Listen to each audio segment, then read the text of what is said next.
Hello everyone, बहुत बहुत स्वागत है आप सभी का आपके इस यूट्यूब चैनल एग्जाम रत्न में। तो इस वीडियो में हम बात करेंगे ब्लॉक एजुकेशन ऑफिसर यानी खंड शिक्षा अधिकारी के आंसर की के साथ साथ पेपर के सॉल्यूशन विद एक्सप्लेनेशन हम इस वीडियो में चर्चा करेंगे।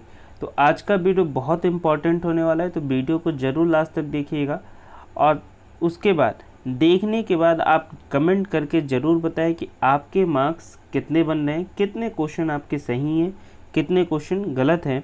और इस वीडियो को अधिक से अधिक सभी अभ्यर्थियों तक शेयर करें ताकि सभी अभ्यर्थी अपने नंबर को इवेलुएट कर सके। इसी के साथ अगर आप मेरे चैनल पर पहली बार हैं तो चैनल को ज़रूर सब्सक्राइब कर लें और पास में दिए बेल आइकन को प्रेस कर लें ताकि कोई भी वीडियो अपलोड की जाए उसका सबसे पहले नोटिफिकेशन आप तक पहुंच सके। तो चलिए हम वीडियो को शुरू करते हैं।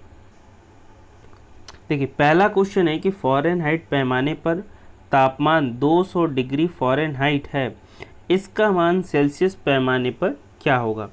तो जैसा कि हमें फॉर्मूला पता C/100 is equals to R/80 is equals to F-32/180। यहाँ पे F की वैल्यू दी हुई है 200 डिग्री फ़ारेनहाइट, तो 200 डिग्री फ़ारेनहाइट रखेंगे तो यहाँ पे जो सेल्सियस का मान आ जाएगा 93.3 डिग्री सेंटीग्रेड यानी सेल्सियस। तो ऑप्शन नंबर ए यहाँ पे क्या हो जाएगा, करेक्ट हो जाएगा। अगले प्रश्न की तरफ चलते हैं। अगला प्रश्न है सूची 1 सूची 2 में सुमेलित कीजिए कि सूचियों के नीचे दिए गए कोट में सही उत्तर का चयन करें। यानी हम बात करें जो उपाधियों की बात है वो आर्टिकल 18 में है, यानी जो ऑप्शन ए में है वो उपाधि आर्टिकल 18 में है। तो अब ए का जो हो जाएगा 3 हो जाएगा। तो यहाँ पे जो है 3 किस में है, ऑप्शन ए में भी है, ऑप्शन डी में भी है। इसी के साथ हम देख लेते हैं जो धार्मिक का है वो किस में है, आर्टिकल 26 में। तो 26 किस में है वो देखिए ऑप्शन नंबर 4 में। तो ये जो करेक्ट हो जाएगा ऑप्शन नंबर डी यानी 3412, ये करेक्ट ऑप्शन हो जाएगा हमारा। अगले प्रश्न की तरफ चलते हैं। अगला प्रश्न है भारतीय संविधान के 74वें संशोधन के संबंध में निम्नलिखित में कौन सा कथन सही है। तो यहाँ पे हम देख लेते हैं, थोड़ा सा जूम कर लेते हैं। यहाँ पे देखिए पहला जो है संविधान में एक नई अनुसूची जोड़ने का उपबंध करता है, ये भी सही है, ठीक है। सेकंड देखिए यह नगर पालिका की कार्यप्रणाली का पुनर्संरचना करता है, ये गलत है।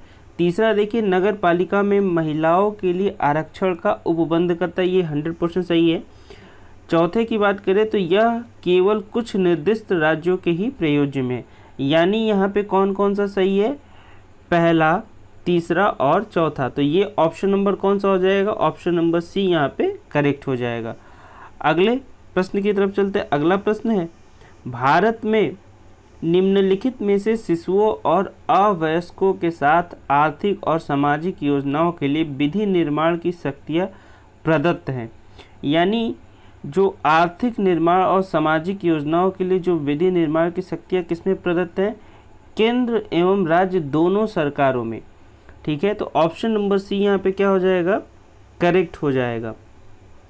अगले प्रश्न की तरफ चलते। अगला प्रश्न है यदि सभी समाज सुधारक मानवतावादी हैं, सत्य है, इस चीज़ को हमें क्या करना है, सत्य मानना है कि सभी समाज सुधारक मानवतावादी हैं, तो निम्नलिखित तर्क वाक्यों में से कौन सा एक कथन सत्य है। तो यहाँ पे हम सबसे पहले देखेंगे कि जो ऑप्शन ए है कुछ अमानवतावादी समाज सुधारक हैं, तो ऑप्शन बी जो है कुछ समाज सुधारक अमानवतावादी हैं। ऑप्शन सी है कुछ मानवतावादी समाज सुधारक हैं।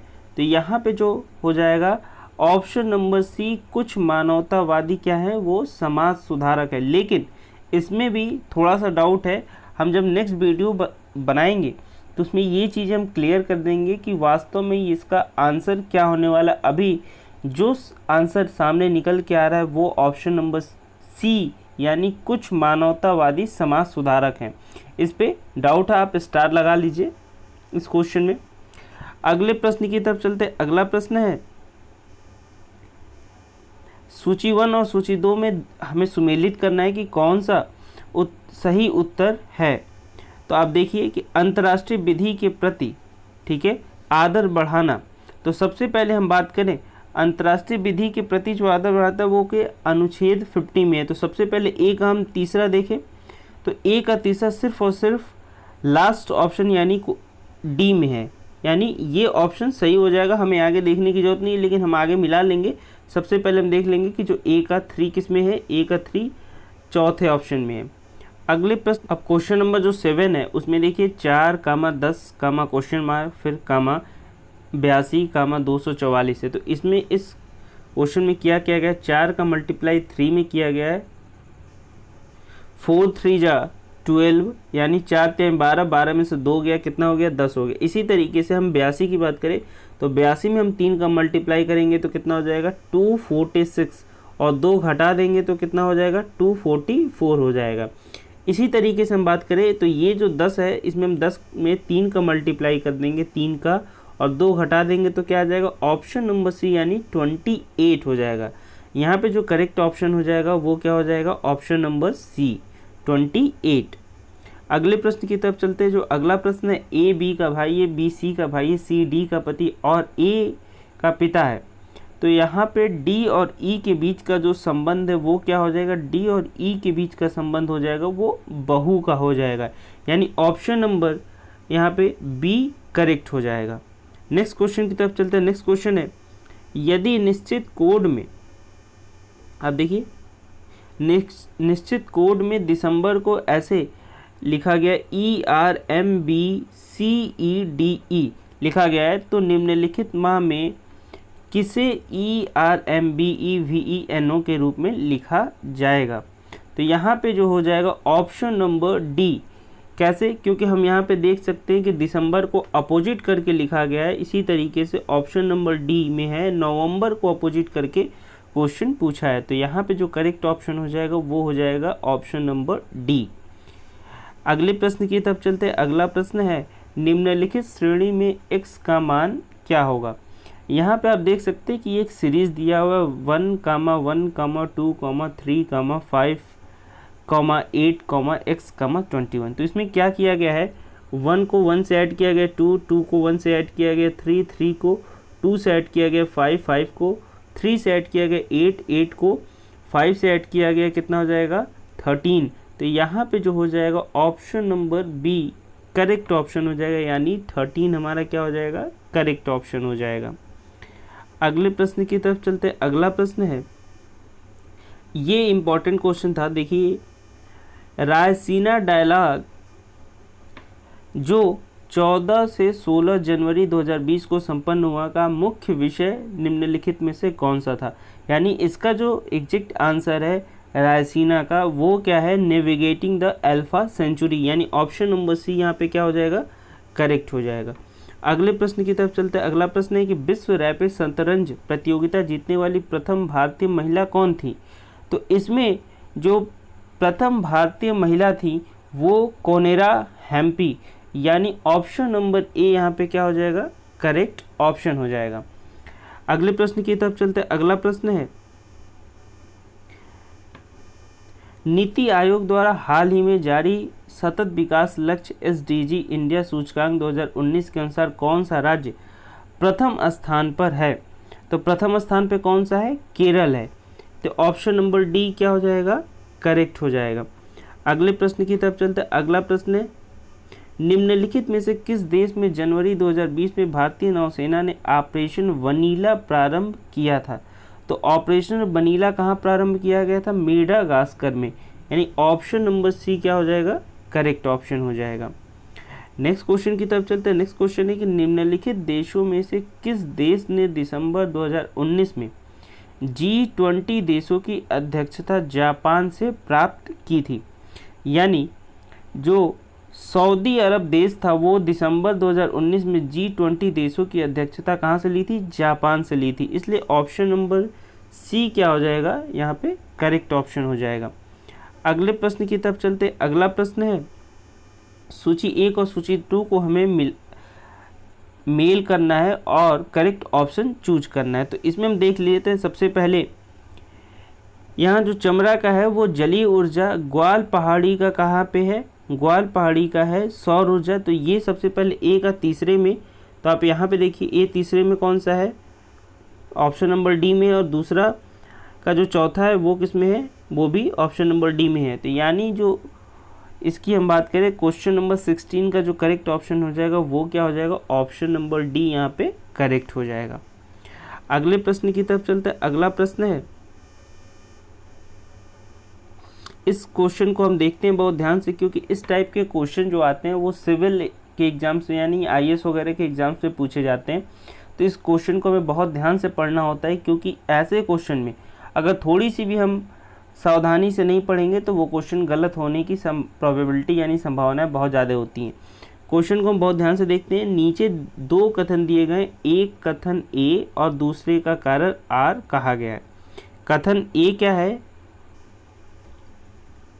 भारतीय भूगर्भ सर्वेक्षण के अनुसार भारत में सभी कोटि के कोयले का कुल भंडार कितना है, 293.50 करोड़ टन। और इसका जो रीजन दिया है देश के कोयले के कुल प्रमाणित भंडार का आधा से अधिक दो राज्यों में यानी झारखंड और उड़ीसा में पाया जाता है।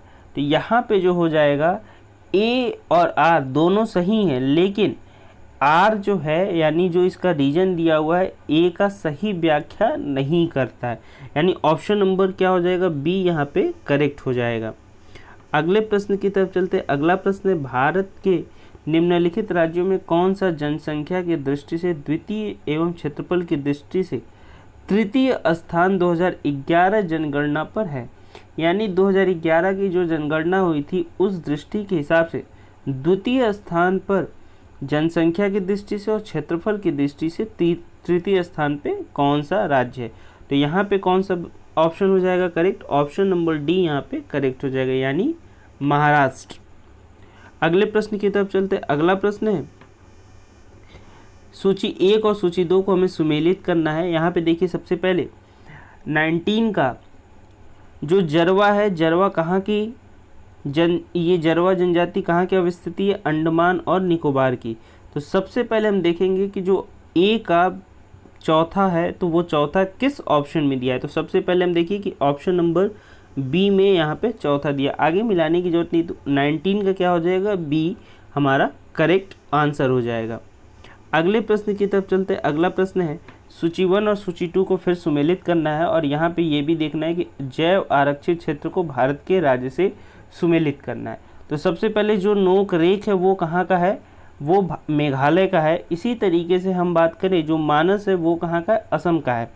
एक ट्रिक होता है असम चल दिए काजी मानस, यानी जो ये ट्रिक है असम चल दिए काजी मानस, ये ट्रिक है। इसी ट्रिक से मैंने निकाला कि जो असम का क्या है वो मानस है।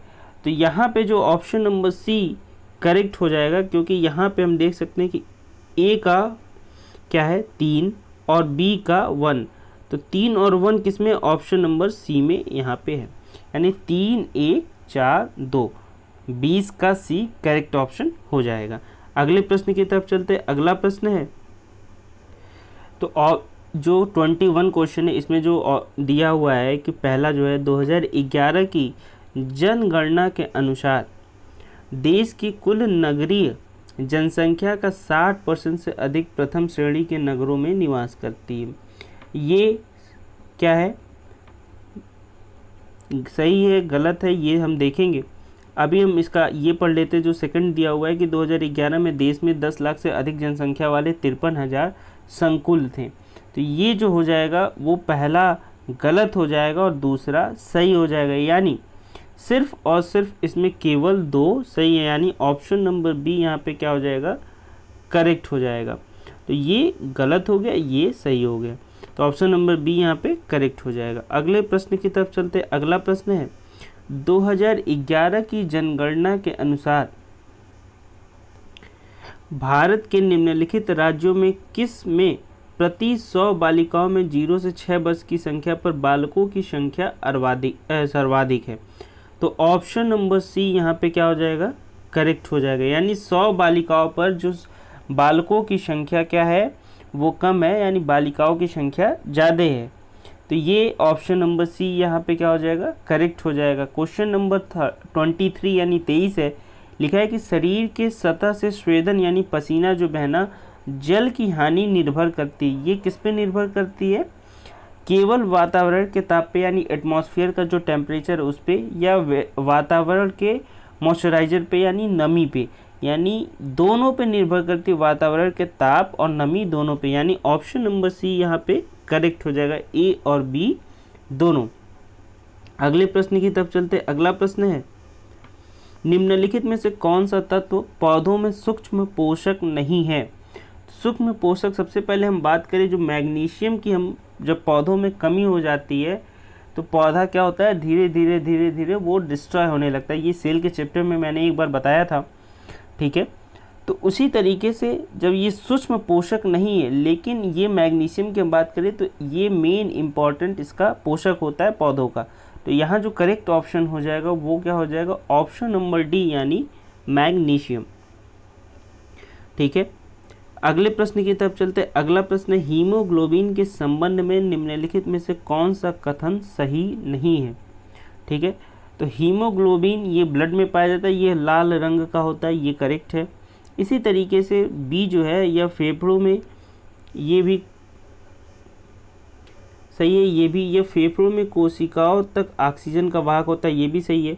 यह ऊतकों से फेफड़ों तक कार्बन डाइऑक्साइड को पहुंचाता है, ठीक है। और जो सी दिया हुआ है कुछ अम्लीय होता है, डी है कुछ ऊतकों से फेफड़ा तक कार्बन डाइऑक्साइड को पहुंचाता है। यानी यह कुछ अम्लीय नहीं होता है, ये कुछ ज़्यादा ही होता है। यानी ऑप्शन नंबर सी क्या हो जाएगा, यहाँ पे करेक्ट हो जाएगा। यानी ये सही नहीं है, जो हीमोग्लोबिन की बात करें ये कुछ अम्लीय नहीं होता है, ठीक है। अगले प्रश्न की तरफ चलते। अगला प्रश्न है, रक्त में ग्लाइकोसिलेटेड हीमोग्लोबिन का मापन यानी HbA1c का मापन निम्नलिखित में से किसके प्रबंधन के लिए लाभदायक होता है। तो ये किसके प्रबंधन के लिए लाभदायक होता है, डायबिटीज यानी मधुमेह के लिए। तो ऑप्शन नंबर क्या हो जाएगा, सी यहाँ पे करेक्ट हो जाएगा। अगले प्रश्न की तरफ चलते। अगला प्रश्न है, भारतीय संविधान में निम्नलिखित में से किस कर्तव्य को मौलिक कर्तव्यों के रूप में निर्धारित किया गया है, ठीक है। तो और जो दिया हुआ है ऑप्शन हम पढ़ लेते। देश की रक्षा करना, इसी के साथ आयकर अदा करना, तीसरा है हमारी सामाजिक प्रकृति को गौरवशाली परंपरा का परीक्षण करना, चौथा है सार्वजनिक संपत्ति की सुरक्षा करना। तो यहाँ पे जो हो जाएगा कौन सा सही है, पहला देखिए देश की रक्षा करना, ये सही है। इसी के साथ आयकर अदा करना, ये गलत है। तीसरा हमारी सामाजिक संस्कृति की गौरवशाली परंपरा का परीक्षण करना, सार्वजनिक संपत्ति का सुरक्षा करना। यानी 1, 1, 3, 4 किसमें है, 1, 3, 4 ऑप्शन नंबर डी में यहाँ पे है, वो ऑप्शन नंबर डी इसका क्या हो जाएगा, करेक्ट ऑप्शन हो जाएगा। अगले प्रश्न की तरफ चलते हैं। अगला प्रश्न है, नीचे दो कथन दिए हैं, इसमें से एक कथन है और दूसरे का कारण है, इसमें हमें करेक्ट ऑप्शन चूज करके हमें ऑप्शन आंसर बताना है। सबसे पहले हम कथन पढ़ते हैं, भारत में मंत्रिपरिषद संयुक्त रूप से लोकसभा और राज्यसभा दोनों के प्रति उत्तरदायी होता है। इसी तरीके से जो इसका कारण दिया हुआ है, लोकसभा और राज्यसभा दोनों के सदस्य संघीय सरकार में मंत्री बनने की पात्रता रखते हैं। अब हम बात करें, जो भारत में मंत्रिपरिषद संयुक्त रूप से लोकसभा और राज्यसभा दोनों के प्रति उत्तरदायी होता है, ये क्या है, गलत है। और जो इसका रीजन दिया है, लोकसभा और राज्यसभा दोनों के सदस्य संघीय सरकार में मंत्री बनने की पात्रता रखते हैं, ये करेक्ट हो जाएगा। तो हम ऑप्शन की बात करें, ऑप्शन डी ए गलत किंतु आर सही करेक्ट हो जाएगा। ऑप्शन नंबर डी यहाँ पे क्या हो जाएगा, राइट आंसर हो जाएगा। अगले प्रश्न की तरफ चलते। अगला सवाल है, पंचायती राज पर गठित निम्नलिखित समितियों का काल के अनुसार हमें व्यवस्थित करना है नीचे दिए हुए ऑप्शन के अकॉर्डिंग। सबसे पहले इसमें दिया हुआ है राव समिति, LM सिंघवी समिति, तीसरा है BR मेहता समिति और चौथा है अशोक मेहता समिति। अब यहाँ पे क्या हो जाएगा, हमारा जो करेक्ट ऑप्शन हो जाएगा, सबसे पहले हम बात करें BR मेहता समिति था, उसके बाद क्या था, अशोक मेहता समिति था, इसी के बाद राव समिति, और दूसरा क्या था, सबसे लास्ट जो था LM सिंघवी समिति। यानी 3 4 1 2, ये किस में है, 3 4 1 2, ऑप्शन नंबर सी में है। यानी ऑप्शन नंबर सी क्या हो जाएगा, करेक्ट हो जाएगा। अगले प्रश्न की तरफ चलते हैं। अगला प्रश्न है, भारतीय संविधान का कौन सा भाग केंद्र और राज्य के मध्य वित्तीय संबंधों का ब्यौरा प्रस्तुत करता है। अब यहाँ पे क्वेश्चन में पूछा है कि कौन सा भाग केंद्र और राज्य के मध्य वित्तीय संबंध को प्रस्तुत करता है। वित्तीय संबंध ये बहुत ही इंपॉर्टेंट टर्म है। अभी यही पूछा रहता है कि केंद्र और राज्य के संबंध को बताता है, तो वो भाग कौन सा हो जाता है, 11 हो जाता है। लेकिन यहाँ पे पूछा है वित्तीय, यानी जो वित्त संविदा वाली चीज़ें होती हैं उसके संबंध के बारे में पूछा, तो यहाँ पे क्या हो जाएगा, भाग 12, यानी ऑप्शन नंबर 12 करेक्ट हो जाएगा। ऑप्शन नंबर 12 यानी ऑप्शन नंबर सी यानी भाग 12 सही आंसर हो जाएगा। चलिए अगले सवाल, अगले प्रश्न की तरफ चलते हैं। अगला प्रश्न है, एक बढ़ई 6 घंटों में एक कुर्सी बनाता है, बी बढ़ई 7 घंटे में एक कुर्सी बनाता है, सी बढ़ई 8 घंटे में एक कुर्सी बनाता है। प्रत्येक बढ़ई प्रतिदिन 8 घंटा काम करते हैं, तो 21 दिनों में कितनी कुर्सियाँ बनाएंगे। यानी ये एलसीएम वाला है, जैसे हम बता देते हैं। ये देख लीजिए, ए किसी काम को 6 दिन में करता है, बी किसी काम को 7 दिन में करता है, और सी उसी काम को 8 दिन में करते हैं, और प्रतिदिन ये क्या 8 घंटा काम करते हैं। तो 21 दिनों की जो कुर्सियाँ बनेंगी वो कितनी बन जाएंगी, हमारी 73 कुर्सियाँ बन जाएंगी। अगर आपको ये क्वेश्चन नहीं समझ में आएगा तो आप कमेंट हमें करके पूछ सकते हैं, या इंस्टाग्राम पे फॉलो कर लीजिएगा, वहाँ पे अगर कोई भी डाउट होगा तो आप मुझसे पूछ लीजिएगा। तो यहाँ पे जो करेक्ट ऑप्शन हो जाएगा वो क्या हो जाएगा, ऑप्शन नंबर सी यानी 73 चेयर्स। अगले प्रश्न की तरफ चलते हैं। अगला प्रश्न है, नीचे दिए गए विकल्पों में से सही विकल्प का प्रयोग करते हुए रिक्त स्थान की पूर्ति करें। अब जैसा कि देख सकते हैं, ये जो ऑप्शन क्वेश्चन दिया हुआ है, बी का हमने जी लिखा है, सी का एच लिखा है, यानी क्या किया है, 5 को ऐड किया है। बी में हम 5 ऐड करेंगे तो जी हो जाएगा, सी में हम 5 ऐड करेंगे यानी 3 होता है सी का, और 3 में हम 5 ऐड करेंगे तो 8 हो जाएगा, यानी 8 एच। इसी तरीके से जब हम एल एम एन पी को ऐड करेंगे तो क्या हो जाएगा, क्यू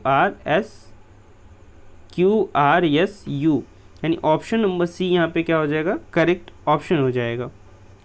अगले प्रश्न की तरफ चलते हैं। अगला प्रश्न है, यदि 1980 में भारत का गणतंत्र दिवस शनिवार को पड़ता है और एक्स का जन्म 3 मार्च 1980 को होता है, तो वाई एक्स से 4 दिन बड़ा है, तो वाई के जन्मदिन का जो डेट है, इस दिन है, वो क्या होगा। तो वो दिन क्या होगा, बृहस्पतिवार होगा। ठीक है, हम थोड़ा सा इसको लिटिल बिट फास्ट चलेंगे ताकि ये चीज़ें वीडियो बहुत ज़्यादा लंबा ना हो। तो इसका जो ऑप्शन करेक्ट ऑप्शन होगा वो क्या हो जाएगा, बृहस्पतिवार हो जाएगा। तो ऑप्शन नंबर बी यहाँ पे राइट आंसर हो जाएगा। अगले प्रश्न की तरफ चलते। अगला प्रश्न है, निम्नलिखित में से कौन सी संख्या प्रश्नवाची यानी प्रश्न वाक्य के स्थान पर होगा। अब इस क्वेश्चन को हम कैसे करेंगे, ये रीजनिंग का पार्ट है। तो सबसे पहले ऐसे क्वेश्चन को हम देखिए कैसे करते हैं कि हम यहाँ पे आप देख सकते हैं 5 × 1 कितना होता है, 5 हो गया। इसी तरीके से 6 × 1 क्या हो गया, 6 हो गया। दोनों को ऐड कर देंगे तो 11 हो गया, ये 11 हो गया। इसी तरीके से 6 चौको 24, और यहाँ 3 दूना 6, 24 और 6 कितना हो गया, 30 हो गया। इसी तरीके से 5 तेई 15 और 4 तेई 12, तो 15 और 12 कितना होता है, 27 होता है। तो यहाँ पे क्या हो जाएगा, ऑप्शन नंबर बी यहाँ पे क्या हो जाएगा, करेक्ट हो जाएगा, 27 इसका राइट आंसर हो जाएगा। चलिए अगले प्रश्न की तरफ चलते हैं। अगला प्रश्न है, 5 वर्ष पूर्व ए और बी के आयु का अनुपात 4 और 5 था। यदि ए की वर्तमान आयु 29 यानी 29 वर्ष है, तो बी की वर्तमान आयु क्या होगी। अब यहाँ पे ऐसे क्वेश्चन को हम देखिए कैसे करते हैं कि जो ए और बी की आयु का अनुपात दिया है 4x और 5x दिया है। ठीक है, अब हम 29 की बात करें तो 29 जो वर्तमान आयु है। ठीक है, अब 29 में से अगर हम 5 घटा देते हैं तो हम जो 5 वर्ष पूर्व की आयु में पहुंच जाएंगे। तो 29 में से 5 घटेगा तो कितना हो जाएगा, 24। ठीक है, 24, और ये 24 4x की वैल्यू है, तो x यहाँ से क्या हो जाएगा, 6 हो जाएगा। अब हम इसी की 5x की वैल्यू हमने निकालेंगे तो 5 × 6 कितना हो जाएगा, 30, और ये हम 5 वर्ष पूर्व की बात कर रहे हैं तो 5 वर्ष आगे आएंगे तो 5 ऐड कर देंगे, क्या हो जाएगा, 5 यहाँ पे। तो जो बी की वर्तमान आयु हो जाएगी वो क्या हो जाएगी 35 यानी 35 वर्ष। तो ऑप्शन नंबर डी यहाँ पे क्या हो जाएगा करेक्ट हो जाएगा। ठीक है, अगले प्रश्न की तरफ चलते हैं। अगला प्रश्न है यदि x is equal to 2 plus 2 सही 1/3 है प्लस 2 सही 2/3 है तो x Q minus 6x² plus 6x का मान क्या होगा। यहाँ पे जो करेक्ट ऑप्शन आ रहा है वो क्या आ रहा है 2 आ रहा है x, यहाँ x³ minus 6x² plus 6x की वैल्यू। ठीक है, तो यहाँ पे जो करेक्ट ऑप्शन हो जाएगा वो 2 हो जाएगा। कुछ लोग यहाँ पे 4 भी लगा रहे हैं लेकिन यहाँ पे जो करेक्ट ऑप्शन 2 ही है, यानी करेक्ट ऑप्शन ए 2 होना चाहिए। अब चलते हैं नेक्स्ट प्रश्न की तरफ। नेक्स्ट प्रश्न है एक वृत्त की 2 जीवाएँ हैं, ठीक है, ए बी और सी डी वृत्त के बाह्य बिंदु पी पर काटती, यदि पी ए सी की वैल्यू 50 है तो पी डी बी का बराबर होगा, यानी एंगल पी डी बी की हमें वैल्यू फाइंड आउट करनी है। तो हम इसको आपको फिगर से समझा देते हैं। जैसे ये एक सर्किल है, इसमें हम 2 जीवाई की हम बात करें तो ये जो हो जाएगा ए बी और ये जो पॉइंट हो जाएगा पी सी और डी। अब यहाँ पे जो दिया हुआ है पी ए सी, तो पी ए सी तो यहाँ पे पी ए सी की ये 50 हो जाएगा और पूछ क्या रहा है पी डी बी, ये पूछ रहा है। तो ये जो दोनों एंगल होगा वो क्या हो जाएगा सेम हो जाएगा, यानी सेम की हम बात करें तो जो एंगल पी ए सी की वैल्यू होगी वही एंगल पी डी बी के बराबर हो जाएगी। तो ऑप्शन नंबर यहाँ पे जो सी है वो करेक्ट ऑप्शन हो जाएगा, यानी 50 डिग्री एंगल हो जाएगा। अगले जो प्रश्न है दिया हुआ है कि यदि 2 संख्याओं का मसप और लसप क्रमशः 21 और 84 है और संख्याओं का जो अनुपात 1:4 है तो इन दोनों संख्याओं में बड़ी संख्या होगी। तो इन दोनों में बड़ी जो संख्या हो जाएगी वो क्या हो जाएगी 84 हो जाएगी, यानी करेक्ट ऑप्शन जो हो जाएगा वो क्या हो जाएगा 84, यानी बी ऑप्शन यहाँ पे राइट आंसर हो जाएगा। चलिए अगले प्रश्न की तरफ चलते। अगला प्रश्न है देश के बड़े राज्यों के समूह में भारत के किस राज्य ने वर्ष 2019 में सुशासन सूचकांक में शीर्ष स्थान प्राप्त किया है। तो यहाँ पे जो शीर्ष स्थान प्राप्त किया है वो कौन सा राज्य है, वो है तमिलनाडु, यानी ऑप्शन नंबर बी यहाँ पे करेक्ट ऑप्शन हो जाएगा। चलिए अगले प्रश्न की तरफ चलते हैं। अगला प्रश्न है अप्रत्यक्ष करों को प्रतिगामी कर व्यवस्था क्यों कहा जाता है। तो यहाँ पे जो अप्रत्यक्ष कर को प्रतिगामी कर व्यवस्था इसलिए कहा जाता है कि जो सभी आय का जो समूह होता है इस पर क्या होती हैं दरें समान होती हैं। तो ये किस ऑप्शन में है, ये ऑप्शन नंबर बी में है कि जो सभी आय के स्रोत होते हैं उस पर जो दरें होती है वो क्या होती हैं समान होती है। तो ऑप्शन नंबर बी यहाँ पे क्या हो जाएगा करेक्ट हो जाएगा। चलिए नेक्स्ट प्रश्न की तरफ चलते हैं। नेक्स्ट प्रश्न है भारत $5 ट्रिलियन की अर्थव्यवस्था के लक्ष्य को कब तक प्राप्त करना चाहता है। तो भारत जो $5 ट्रिलियन की अर्थव्यवस्था का लक्ष्य है वो 2024 तक इसको बनाया गया है, यानी ऑप्शन नंबर बी यहाँ पे क्या हो जाएगा करेक्ट हो जाएगा। अब हम चलते हैं क्वेश्चन नंबर 42 पे कि 42 में पूछा है कि कौन सा कथन 15वें वित्त आयोग के संबंध में सही नहीं है। ठीक है, तो जो सही नहीं है वो हमें फाइंड आउट करना है, जो सही है उसको हमें नहीं फाइंड आउट करना है। तो पहले हम ये तो चेक कर ले कि सही कौन कौन सा है। दिया हुआ है कि भारत सरकार द्वारा 15वें वित्त आयोग का गठन 27 नवंबर 2017 को किया गया, ये सही है। श्री NK सिंह के अध्यक्ष रहे हैं, ये भी सही है। इसी तरीके से तीसरा आयोग की अनुशंसाएं जो 2020-25 के 5 वर्षों की अवधि के लिए होगी, ये तीनों सही है। तो जो 42 का जो करेक्ट ऑप्शन होगा वो क्या हो जाएगा डी, ये सही नहीं है, यानी आयोग को 30 अक्टूबर 2020 तक अपना प्रतिवेदन प्रस्तुत करने के लिए कहा गया, ये गलत है। यानी ये जो 42 में पूछा गया है कि 15वें वित्त आयोग के संबंध में सही नहीं है, वो ऑप्शन नंबर डी हो जाएगा। चलिए अगले प्रश्न की तरफ चलते हैं। अगला प्रश्न है 43 निम्नलिखित पल्लव शासकों का नाम उनके राज्यकाल को दृष्टिगत ध्यान में रखते हुए काल क्रम के अनुसार व्यवस्थित करना है। तो सबसे पहले हमें देखें कि जो है परमेश्वरम वर्मन, ये कौन से है, तो ये किसका है परमेश्वरम बर्मन, उसके बाद नरसिंह बर्मन, उसी के बाद नंदी बर्मन, फिर है चौथा महेंद्र बर्मन। तो सबसे पहले कौन था? महेंद्र बर्मन, उसी के बाद नरसिंह बर्मन, उसके बाद परमेश्वर बर्मन, उसी के बाद जो है नंदी बर्मन। ये किस ऑप्शन में है? ऑप्शन नंबर 1 में, यानी 4213, 4213। चलिए अगले प्रश्न की तरफ चलते। अगला प्रश्न है, हमें ये भी मैच करना है। अब इसमें देख लीजिए कि जो चंद्रगुप्त का है वो किसके साथ है? तो चंद्रगुप्त का है वो है कुमार देवी के साथ, ठीक है। यानी जो शासक और उनकी रानियों को हमें मैच करना है कि कौन किनकी रानियां थी। तो चंद्रगुप्त की जो रानी थी वो कुमार देवी थी। इसी तरीके से हम बात करें समुद्रगुप्त की, तो समुद्रगुप्त की कौन थी? वो दत्ता देवी थी। और चंद्रगुप्त द्वितीय की हम बात करें तो चंद्रगुप्त द्वितीय का जो था वो कुबेर नांगा थे। तो इस हिसाब से हमारा जो करेक्ट ऑप्शन हो जाएगा 3, 1, 2 में। तो 3, 1, 2 सबसे पहला ही ऑप्शन है, ऑप्शन नंबर ए में 3, 1, 2, 4 हो जाएगा। अगले प्रश्न की तरफ चलते हैं। अगला प्रश्न है, निम्नलिखित में से कौन सा सही सुमेलित नहीं है? फिर यहाँ पे दिया हुआ है समाचार पत्र और संस्थापक। तो यहाँ पे हमें सही सुमेलित नहीं है, उसे हमें फाइंड आउट करना है। तो यहाँ पे देखिए कि अल हिलाल मौलाना अबुल कलाम आज़ाद का सही है।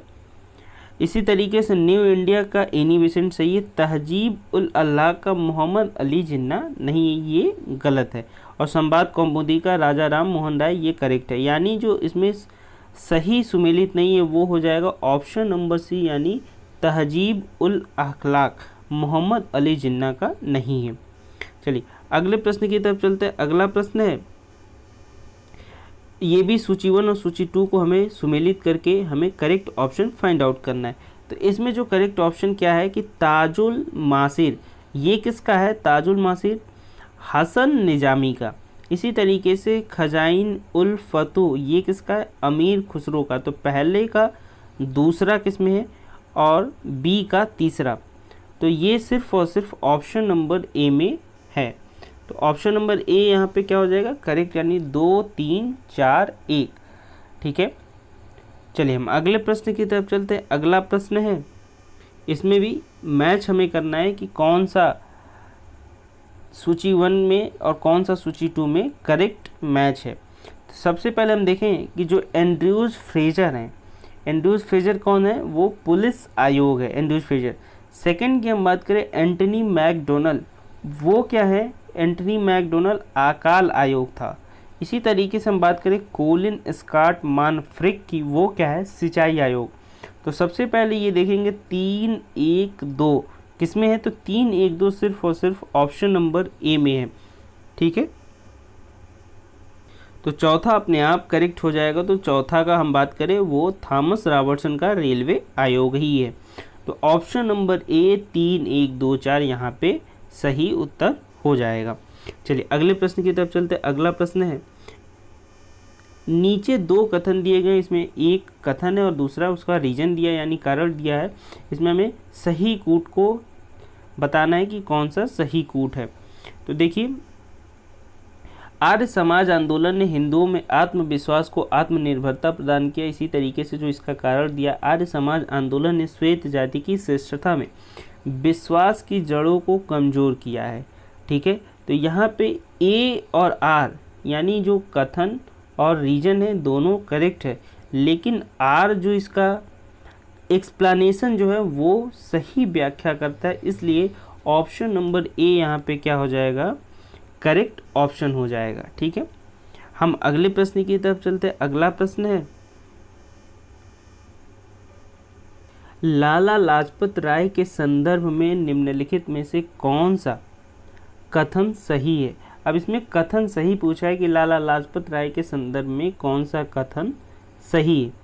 सबसे पहले ये जो कथन दिया हुआ है कि प्रारंभ में वे असहयोग नीति के पक्ष में नहीं थे, लेकिन परंतु वे बाद में गांधी जी के पक्ष में हो गए, तो ये तो सही है। इसी के बाद देखिए कि स्वराज पार्टी के गठन की बात करें तो उसमें लाला लाजपत राय तो शामिल हुए थे। इसी के साथ ये कौन सा कूट सही है कौन सा गलत है? तो सिर्फ और सिर्फ पहला सही है और दूसरा गलत है, क्योंकि स्वराज पार्टी के गठन में लाला लाजपत राय शामिल नहीं हुए थे, इसलिए सेकंड ऑप्शन गलत हो जाएगा, यानी केवल 1 यहाँ पे करेक्ट हो जाएगा।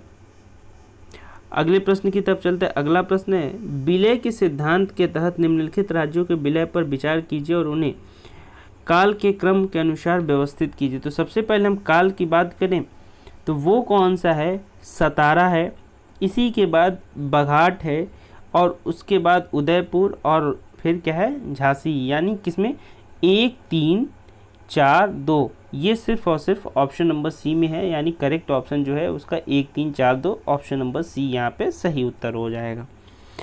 चलिए अगले प्रश्न की तरफ चलते हैं। अगला प्रश्न है, गन्ने के उचित और पारिश्रमिक मूल्य यानी एफआरपी निम्नलिखित में से कौन सा संगठन अनुमोदित करता है? ठीक है, तो कृषि लागत जो और मूल्य आयोग है वो क्या करता है, गन्ने के उचित पारिश्रमिक मूल्य को निर्धारित करता है।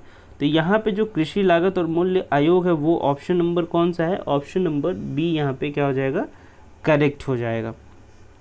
चलिए अगला प्रश्न क्या है, अगला प्रश्न यही है कि नीचे दो कथन है उनको हमें मैच करना है कि क्या जो कथन ए दिया हुआ है आर उसका सही कारण है या नहीं है।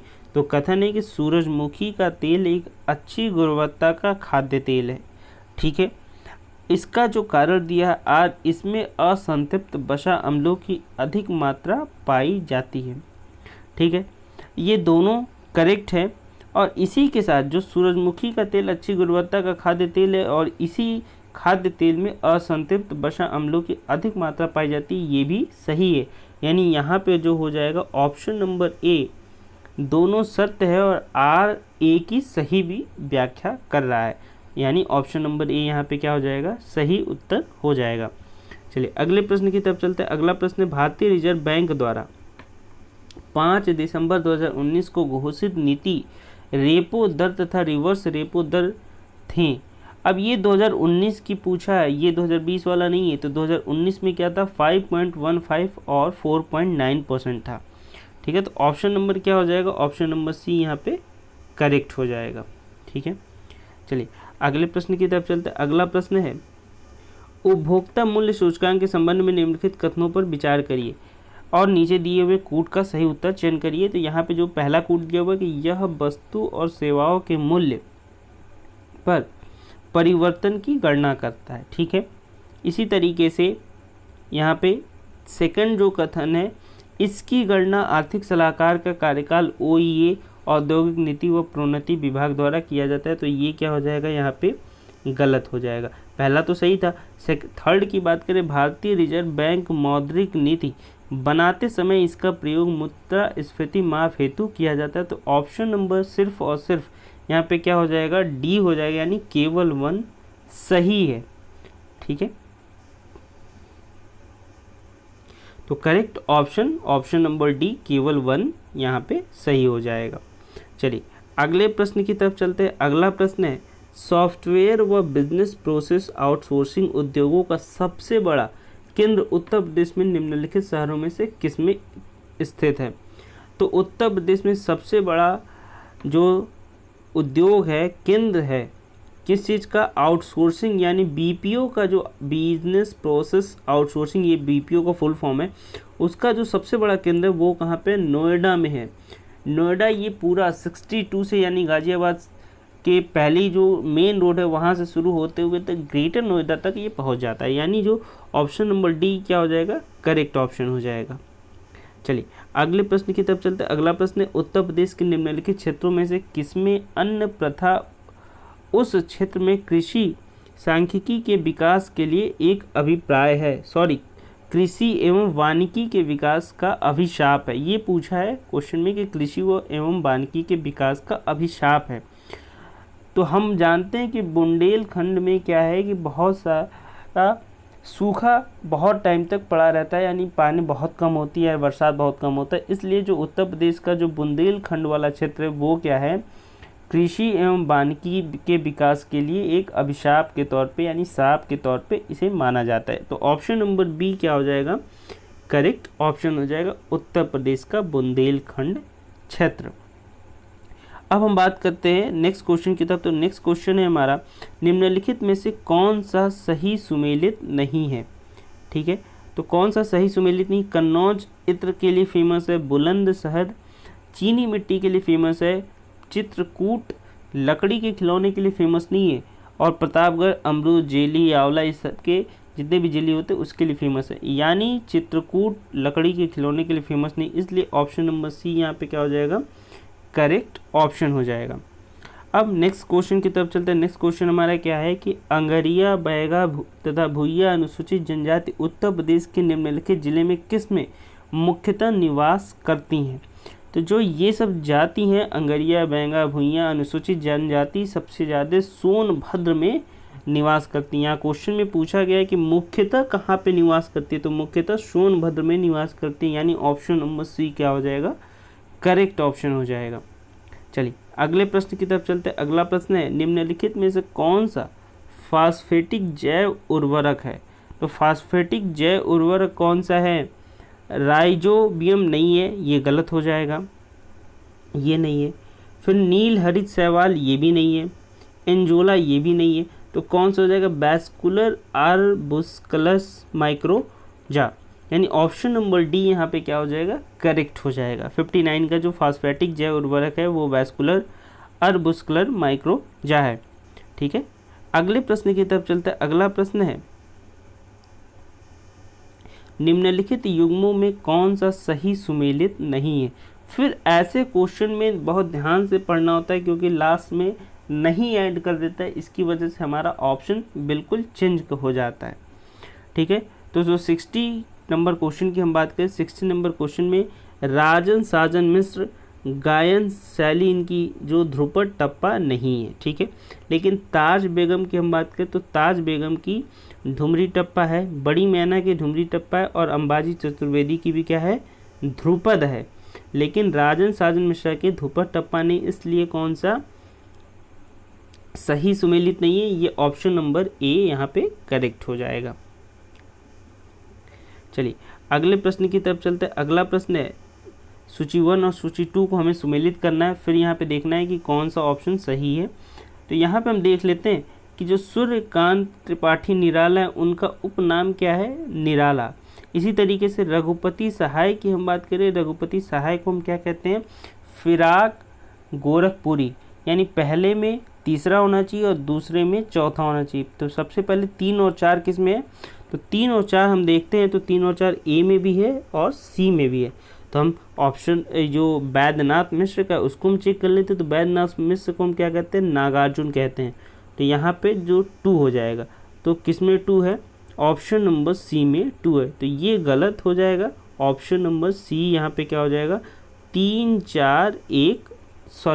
4 2 1 करेक्ट हो जाएगा। चलिए अगले प्रश्न की तरफ चलते। अगला प्रश्न है कि स्वच्छ भारत मिशन के संदर्भ में निम्नलिखित में से कौन सा कथन सत्य है। तो हमें ये चीज़ें ध्यान में रखते हुए कि स्वच्छ भारत मिशन के संदर्भ में हमें ज्ञात करना है कि स्वच्छ भारत मिशन संपूर्ण समुदाय के सामूहिक व्यवहार परिवर्तन पर केंद्रित है।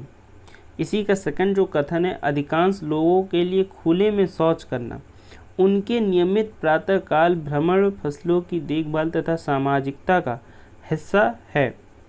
तो यहाँ पे हम जो बात करें कि स्वच्छ भारत मिशन को ध्यान में रखते हुए समुदाय के सामूहिक व्यवहार परिवर्तन पर केंद्रित है, ये सही है।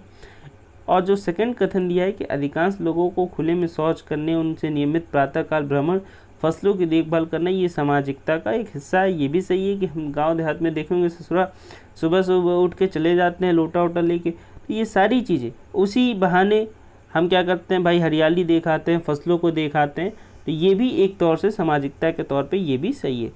तो हम बात करें ऑप्शन सी यानी 1 और 2 दोनों यहाँ पे क्या हो जाएगा, करेक्ट हो जाएगा।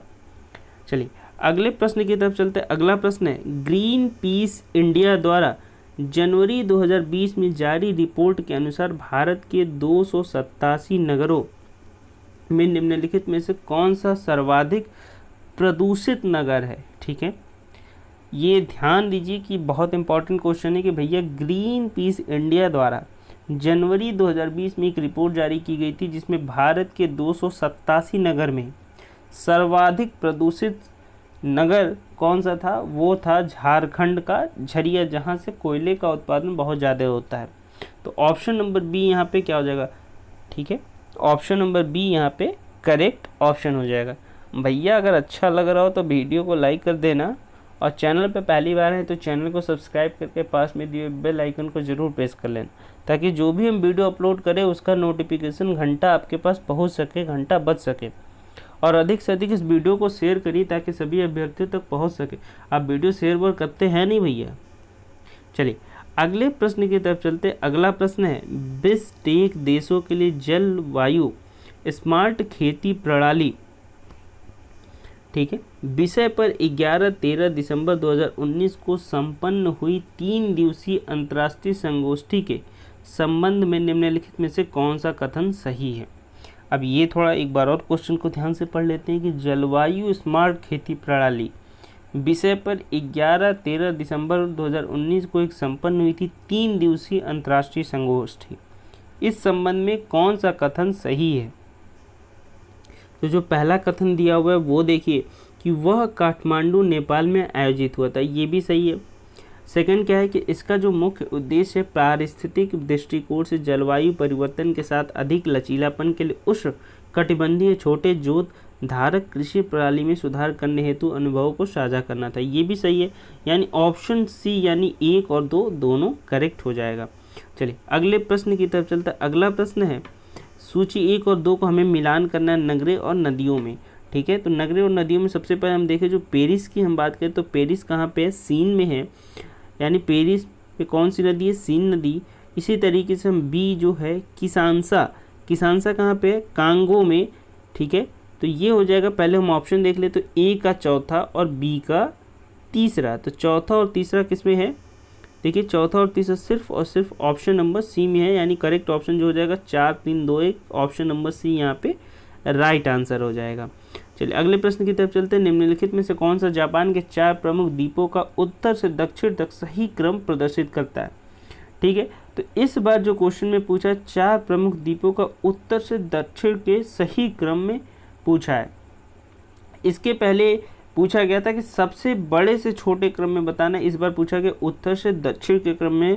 तो सबसे पहले हो जाएगा होकाइडो, हासु, क्यूशो और शिकोको, यानी ऑप्शन नंबर सी यहाँ पे क्या हो जाएगा? करेक्ट ऑप्शन हो जाएगा। ठीक है, अगले प्रश्न की तरफ चलते हैं। अगला प्रश्न है कि इसमें भी कथन और कारण को हमें मैच करना है और कौन सा करेक्ट ऑप्शन है उसे हमें फाइंड आउट करना है। विश्व के अधिकांश उष्ण मरुस्थल 15 से 30 डिग्री उत्तर एवं दक्षिणी अक्षांशों के मध्य उप महाद्वीपों के पश्चिमी किनारे पर स्थित हैं। ठीक है, तो पश्चिमी किनारे पर स्थित है। इसका जो कारण दिया हुआ है कि व्यापारिक पवनें जैसे जैसे पश्चिम की ओर बहती हैं उसकी नमी और आर्द्रता में कमी आती जाती है। ठीक है, तो ये दोनों ऑप्शन तो सही हैं, लेकिन क्या जो कथन ए है उसका एक्सप्लेनेशन आर है? तो हाँ, ये जो ऑप्शन ए दिया हुआ है, सॉरी कथन ए दिया हुआ है, विश्व के अधिकांश उष्ण मरुस्थल 15 से 30 डिग्री उत्तरी एवं दक्षिणी अक्षांशों के मध्य महाद्वीपों के पश्चिमी किनारे पर स्थित है। ये उसका एक्सप्लेनेशन है कि व्यापारिक पवनें जैसे जैसे पश्चिम की ओर बहती हैं उसकी नमी और आर्द्रता दोनों में कमी आ जाती है। यानी ऑप्शन नंबर ए यहाँ पे क्या हो जाएगा? करेक्ट ऑप्शन हो जाएगा। ए और आर दोनों सही है, आर ए की सही व्याख्या भी करता है। चलिए अगले प्रश्न की तरफ चलते हैं। अगला प्रश्न है कि सूची 1 और सूची 2 को हमें सुमेलित करना है परियोजना और नदियों के हिसाब से। तो सबसे पहले हम बात करें कि जो उकई है, ठीक है, उकई की हम बात करें वो कहाँ पे पड़ता है? वो पड़ता है तापी नदी पर। ठीक है, ये ऑप्शन सही है या गलत नहीं ये क्वेश्चन को हम बता दे रहे हैं, लेकिन ऑप्शन के हिसाब से ये गलत, वो एग्जैक्ट मैच नहीं दिया हुआ है। ठीक है, हम बता दे रहे हैं। उकई की हम बात करें तो वो किस पे है? तापी पे है। ठीक है, इसी तरीके से हम बात करें जय कावड़ी का, जय कावड़ी कहाँ पे? गोदावरी पे है। ठीक है, तो 4, 1। इसी तरीके से हम खंडक वासला की हम बात करें, खंडक वासला कहाँ पे है? मूथा में, यानी 3। और म्यूराक्षी की हम बात करें तो म्यूराक्षी कहाँ पे? आम्बी पे, यानी 2, 4, 1, 3, 2। तो 4 1 3 2 कहाँ दिया हुआ है? ऑप्शन नंबर बी में दिया हुआ है। ठीक है, तो यहाँ पे करेक्ट ऑप्शन हो जाएगा 4 1 3 2। ठीक है, अगले प्रश्न की तरफ चलते हैं। अगला प्रश्न है, ग्रीस के संदर्भ में निम्नलिखित में कौन सा कथन सही है? इसे हमें चूज करना है कि ग्रीस ने कैटरीना साकेला रोपोलू का देश के इतिहास में पहली महिला राष्ट्रपति चुना गया है। ठीक है, तो पहली महिला राष्ट्रपति कौन चुना गया है? उसी के साथ कैटरीना पहली राष्ट्रपति है जो किसी राजनीतिक दल से संबंधित नहीं है। ठीक है, तो इसमें सही उत्तर क्या है? ऑप्शन जो कथन 1 है और कथन 2 है, ये दोनों सही है, यानी जो ऑप्शन है वो ऑप्शन नंबर सी यहाँ पे क्या हो जाएगा? करेक्ट ऑप्शन हो जाएगा। 1 और 2 दोनों सही है। ठीक है, अगले प्रश्न की तरफ चलते हैं। अगले प्रश्न में भी हमें मैच करना है कि कोयला क्षेत्र और अवस्थिति क्या है। ठीक है, तो जो माकुम की हम बात करें तो माकुम असम में, ये भी पता है।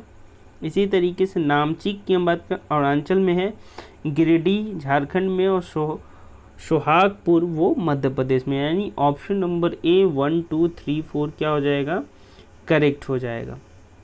ठीक है, चलिए अगले प्रश्न की तरफ चलते हैं। अगला प्रश्न है, ये जो क्वेश्चन है ये एप्टीट्यूड का क्वेश्चन है कि 2 रेलगाड़ियाँ एक ही दिशा में 90 किलोमीटर प्रति घंटा और 70 किलोमीटर प्रति घंटा की गति से चल रही हैं और तेज चलने वाली रेलगाड़ी धीमे गति वाली रेलगाड़ी से खड़े किसी व्यक्ति को 18 सेकंड में पार किया तो तेज चलने वाली रेलगाड़ी की लंबाई है। तो यहाँ पे सॉल्व करने के बाद कौन सा ऑप्शन करेक्ट हो जाएगा? ऑप्शन नंबर बी, यानी 100 मीटर रेलगाड़ी की लंबाई आ जाएगी। तो ऑप्शन नंबर बी यहाँ पे सही आंसर हो जाएगा। चलिए अगले प्रश्न की तरफ चलते हैं। अगला प्रश्न है, किसी वस्तु के बिक्री मूल्य के 3/4 पर बेचने की पर विक्रेता को 10% की हानि हुई, यदि उसे मूल बिक्री पर बेचा जाए तो लाभ और हानि का प्रतिशत बात करें तो लाभ और हानि की प्रतिशत कितनी हो जाएगी? 20% हो जाएगी, यानी 120 ओवरऑल आएगी और 20% इसका क्या हो जाएगा? लाभ परसेंटेज हो जाएगा। तो ऑप्शन नंबर जो हो जाएगा डी यहाँ पे क्या हो जाएगा? करेक्ट हो जाएगा। नेक्स्ट क्वेश्चन है 73, यदि मूलधन पर 5% प्रति वर्ष की दर से दूसरे वर्ष में 420 चक्रवृद्धि ब्याज मिलता है तो मूलधन कितना हो जाएगा? तो मूलधन हमारा 5% पे, ठीक है, 5% 420 पे है और चक्रवृद्धि ब्याज ये है 420, तो जो मूलधन हो जाएगा वो क्या हो जाएगा? 8000, यानी ऑप्शन नंबर डी यहाँ पे क्या हो जाएगा? करेक्ट हो जाएगा। अगर आपको इस क्वेश्चन का समझ में नहीं आ रहा है, ठीक है, अगर इसका सॉल्यूशन चाहिए तो आप टेलीग्राम पे आप कमेंट करके ले सकते हैं, वहाँ पे आपको इसका एक एक क्वेश्चन का सॉल्यूशन वहाँ पे मिल जाएगा। ठीक है, चलिए अगले प्रश्न की तरफ चलते हैं। अगला प्रश्न है, वित्त वर्ष 2019-20 के लिए केंद्र सरकार ने राजकोषीय घाटे को कितने प्रतिशत तक सीमित रखने का लक्ष्य रखा है? अब हम बात करें तो जीडीपी का जो 3.3% है वो 2019 और 20 के लिए केंद्र सरकार ने राजकोषीय घाटे को यहाँ तक सीमित करने का लक्ष्य रखा है। कुछ लोग जीडीपी का 3% भी बता रहे थे, लेकिन ये जो करेक्ट ऑप्शन है वो है जीडीपी का 3.3, यानी ऑप्शन नंबर ए यहाँ पे करेक्ट हो जाएगा। अब हम इसी तरीके से 75 क्वेश्चन की तरफ चलते हैं। 75 जो क्वेश्चन है, कौन सा राज्य भारत की धारणीय विकास लक्ष्य सूचकांक 2019-20 के शीर्ष 5 राज्यों की सूची में नहीं है? तो जो 5 राज्यों की सूची में है वो हिमाचल प्रदेश है, तमिलनाडु है, आंध्र प्रदेश है, लेकिन इस ऑप्शन के हिसाब से गुजरात उस सूची में नहीं है। तो ऑप्शन नंबर ए यहाँ पे क्या हो जाएगा? करेक्ट ऑप्शन हो जाएगा। चलिए अगले प्रश्न की तरफ चलते हैं। नीचे दिए गए क्रेडिट रेटिंग एजेंसीज पर विचार कीजिए और उन्हें काल के अनुसार, यानी काल क्रम के अनुसार उन्हें व्यवस्थित कीजिए। तो यहाँ पे हम बात करें तो सबसे पहले कौन सा आया था? CRISIL, ठीक है, उसके बाद आया था ICRA और उसके बाद CARE, यानी 3 to 1। 3 to 1 किस में? ऑप्शन नंबर ए में है। तो करेक्ट ऑप्शन क्या हो जाएगा? Option number A 3 2 1। चलिए अगले प्रश्न की तरफ। अब ये जो क्वेश्चन है पूछा है कि भारत में सार्वजनिक क्षेत्र के बैंकों का हाल ही में किए गए एकीकरण के अनेक लाभ रक्षित है। तो कौन कौन से लाभ उसमें निहित है? तो पहला दिया है कि पैमाने की मित व्ययिता, ये भी करेक्ट है। इसी तरीके से पूंजी की आसान पहुंच, यानी पूंजी की जो पहुंच है वो आसान करने के लिए व्यापक भौगोलिक क्षेत्र का विस्तार, ये हमारा गलत है। विश्व स्तरीय आकार के बैंकों को डेवलप करना, यानी ये भी सही है। यानी ऑप्शन नंबर सी क्या हो जाएगा, करेक्ट हो जाएगा। 1, 2 और 4, 77 का जो ऑप्शन हो जाएगा वो सी ऑप्शन करेक्ट हो जाएगा। चलिए अगले प्रश्न की तरफ चलते हैं। अगला प्रश्न है सत सहस्री संहिता उपनाम निम्नलिखित में से किस ग्रंथ का है। तो सत सहस्री संहिता उपनाम है वो किसका है, महाभारत का है। यानी ऑप्शन नंबर डी यहाँ पे क्या हो जाएगा, करेक्ट हो जाएगा। कार्दमैक् क्षत्रपों ने निम्नलिखित में से किस धातु में अति दुर्लभ सिक्के प्रचलित किया है।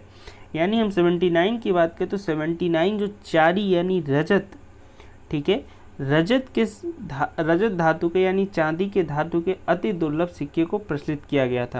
यानी ऑप्शन नंबर बी यहाँ पे क्या हो जाएगा, करेक्ट हो जाएगा। चलिए अगले प्रश्न की तरफ चलते हैं। अगला प्रश्न है, इसमें भी हमें सूची 1 और सूची 2 को सुमेलित करना है दर्शन और मोक्ष प्राप्त करने के तरीके के साथ। तो सबसे पहले हम देखें कि जो न्याय दर्शन है वो किसका है। न्याय दर्शन है वास्तविक ज्ञान का अभिग्रहण है। मीमांसा दर्शन की हम बात करें तो मीमांसा दर्शन क्या है, एक तार्किक चिंतन है। तो सबसे पहले ए का पहला और बी का चौथा, तो ए का पहला बी का चौथा सिर्फ और सिर्फ ऑप्शन नंबर हमारा सी में है। यानी 1, 4, 2, 3, तो ऑप्शन नंबर सी यहाँ पे क्या हो जाएगा, करेक्ट ऑप्शन हो जाएगा। अगले प्रश्न की तरफ चलते हैं। निम्नलिखित में से किन दो शासकों के मध्य 17 मई 1540 में कन्नौज के पास युद्ध हुआ। अब हम 81 की हम जो बात कर रहे हैं कि दो शासक के मध्य 17 मई 1540 में जो युद्ध हुआ वो शेर शाह और हुमायूं के मध्य हुआ था। तो ऑप्शन नंबर बी यहाँ पे क्या हो जाएगा, करेक्ट ऑप्शन हो जाएगा। अब चलते हैं क्वेश्चन नंबर 82 दिया हुआ है कि निम्नलिखित में से किस प्रमुख कारण से महात्मा गांधी ने 1922 में असहयोग आंदोलन को वापस ले लिया था। तो जो चौरी चौरा वाला कांड हुआ था, ठीक है, चौरी चौरा में जो हिंसा हुई थी उस हिंसे की वजह से महात्मा गांधी ने 1922 में असहयोग आंदोलन को वापस ले लिया था। यानी ऑप्शन नंबर डी यहाँ पे क्या हो जाएगा, हमारा करेक्ट ऑप्शन हो जाएगा। ठीक है, चलिए 83 क्वेश्चन क्या है कि गदर पार्टी में निम्नलिखित में से कौन संबंधित नहीं है। अब गदर पार्टी की हम बात करें तो गदर पार्टी में लाला हरदयाल वो थे, बरकत उल्लाह थे, पंडित रामचंद्र थे। लेकिन हम बात करें गदर पार्टी में जो खुदीराम बोस उससे संबंधित नहीं है। तो ऑप्शन नंबर डी यहाँ पे क्या हो जाएगा, करेक्ट ऑप्शन हो जाएगा। चलिए अगले प्रश्न की तरफ चलते हैं। अगला प्रश्न है निम्नलिखित में से कौन सा सही सुमेलित नहीं है। तो हमें सही सुमेलित फाइंड आउट करना है। देखिए नील विद्रोह 1859 से 60 में हुआ था। इसी तरीके से बात करें जयंतिया विद्रोह 1860 से 63 में हुआ था। कुकी विद्रोह, ठीक है, कुकी विद्रोह 1860 से लेके 90 में हुआ था। और कूका जो विद्रोह था वो कब हुआ था, 1860 से 70 में हुआ था। यानी जो ये सही सुमेलित नहीं है वो है कूका विद्रोह 1832 से 34 में नहीं, 1860 से 70 में हुआ था। इसलिए ऑप्शन नंबर जो डी है वो हमारा करेक्ट ऑप्शन हो जाएगा। ठीक है, चलिए अगले प्रश्न की तरफ चलते हैं। अगला प्रश्न है निम्नलिखित नेताओं में से किसने कहा था कि मैं तो एक भारतीय नगाड़ा हूँ जिसका कार्य सोते हुए को जगाना ताकि वे अपनी मातृभूमि के लिए जागे और कार्यरत हो सके। तो ये किसका स्टेटमेंट था, ये एनी बेसेंट जी का स्टेटमेंट था। तो ऑप्शन नंबर डी यहाँ पे क्या हो जाएगा, ऑप्शन नंबर डी यहाँ पे करेक्ट ऑप्शन हो जाएगा। ठीक है, एनी बेसेंट। चलिए क्वेश्चन नंबर 86 जो है, निम्नलिखित में से कौन सा पोषक तत्व तो दलहनी फसलों में गांठ गठन के लिए आवश्यक होता है। तो ऑप्शन नंबर जो ए है नाइट्रोजन पोषक तत्व तो दलहनी फसलों में गांठ गठन के लिए अत्यंत आवश्यक होता है। तो ऑप्शन नंबर ए यहाँ पे क्या हो जाएगा, करेक्ट ऑप्शन हो जाएगा।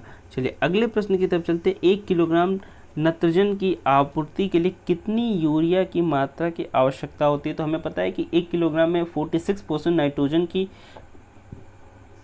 मात्रा होती है।